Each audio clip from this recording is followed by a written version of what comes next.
प्यारे बच्चों, आज हम नाइन्थ क्लास के सामाजिक अध्ययन विषय और सामाजिक अध्ययन के भाग राजनीति विज्ञान उसका पाठ नंबर 2 जिसका नाम है संविधान निर्माण।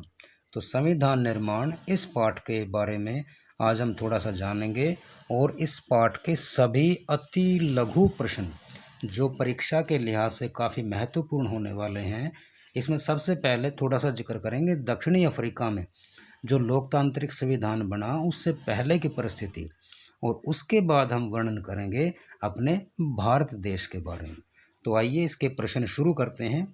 तो इससे पहले प्रश्न जानना, लिखना या बताना शुरू करें उससे पहले आप सभी से रिक्वेस्ट है कि आप अपने इस चैनल को सब्सक्राइब अवश्य कर लें ताकि आने वाले सभी लेसन, सभी पाठ आपको सबसे पहले उपलब्ध हो जाएं।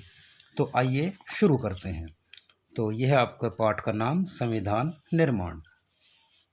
तो इसमें सबसे पहला प्रश्न है कि देशद्रोह के आरोप में किसे उनके 7 सहयोगियों के समेत उम्र कैद की सज़ा दी गई थी। वो शख्स, वो आदमी, वो महत्वपूर्ण नेता वो कौन थे? तो उनका नाम था नेल्सन मंडेला। अगला प्रश्न है नेल्सन मंडेला को उम्र कैद की सज़ा कब हुई थी तथा क्यों हुई थी? तो 1964 में नेल्सन मंडेला को उम्र कैद की सज़ा हुई थी। और क्यों हुई थी? उसका आंसर है कि दक्षिणी अफ्रीका में रंगभेदी सरकार के विरुद्ध विद्रोह के आरोप में इन्हें गिरफ्तार कर लिया था और उम्र कैद की सज़ा दे दी गई थी। अगला प्रश्न है कि नेल्सन मंडेला को कितने वर्ष की सज़ा हुई थी? तो इसका जवाब है बच्चों कि नेल्सन मंडेला को 28 वर्षों की सज़ा की गई थी। अगला प्रश्न है कि 28 वर्षों की आजीवन कारावास के दौरान मंडेला को कहाँ रखा गया था? यानी कि दक्षिणी अफ्रीका में रखा तो कहाँ रखा गया था? तो ये रखा रोबेन द्वीप। रोबेन द्वीप है वहाँ समुद्र के अंदर। रोबेन द्वीप के अंदर जेल है, जैसे भारत के अंदर अंडमान निकोबार के अंदर एक जेल है, उसी तरह से दक्षिणी अफ्रीका में रोबेन द्वीप जेल है। अगला प्रश्न है कि दक्षिणी अफ्रीका में काले लोग कुल आबादी का कितना प्रतिशत उस समय थे? तो कुल मिला के 75%। कितना प्रतिशत? 75% लोग थे। अगर इसको चौथाई में कहेंगे तो कुल मिला के 3/4 लोग जो थे वो काले लोग थे। उसके बाद प्रश्न है बच्चों, प्रश्न नंबर 6 कि अफ्रीका में मिश्रित नस्ल वालों को क्या कहा जाता था?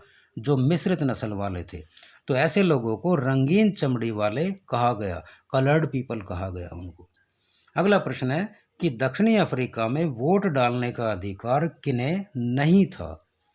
तो दक्षिणी अफ्रीका में वोट डालने का अधिकार अश्वेत यानी कि जो काले थे, रंगीन चमड़ी वाले तथा वो लोग जो भारत से दक्षिणी अफ्रीका में गए थे, इन तीनों श्रेणी के लोगों को वोट डालने का अधिकार नहीं था। अगला प्रश्न है अश्वेत। अश्वेत रंगीन चमड़ी वाले और भारतीयों ने गोरी सरकार के खिलाफ कब संघर्ष शुरू किया?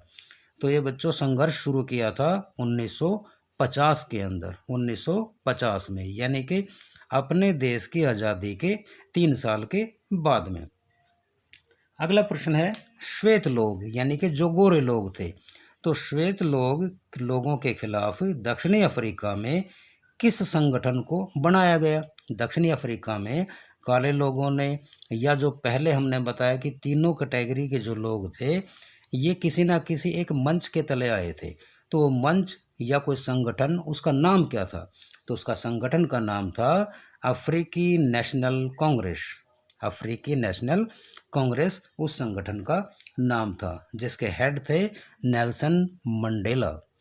अगला क्वेश्चन है कि कानून की, दक्षिणी अफ्रीका में जो कानून लागू था गोरी सरकार में, तो उस कानून की किस धारा के तहत गोरों को विशेष अधिकार हासिल थे? उस कानून की धारा कौन सी थी? तो वो धारा थी बच्चों 37 धारा। इस धारा के तहत सभी गोरों को विशेष अधिकार प्राप्त थे। उन विशेष अधिकारों का वो प्रयोग करते थे और खुलेआम धड़ल्ले से प्रयोग करते थे। उसके बाद क्वेश्चन नंबर 11। क्वेश्चन नंबर 11 है बच्चों आपके सामने है, बिल्कुल। तो प्रश्न नंबर 11 है कि दक्षिणी अफ्रीका कब स्वतंत्र हुआ?